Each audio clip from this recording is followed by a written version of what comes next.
дали ви прави впечатление, ама като ги видите тия, как слизат тричките и вратата е трябвало да бъде с едни 20-25 см по-в дясно, за да се получи идеално. И не знам истина ли или някой ме е излагал, архитекта като го е видел това нещо, се е метнал там наотгоре. Иначе местенцето е доста зареждащо.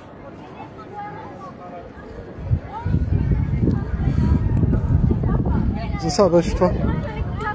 До нови срещи!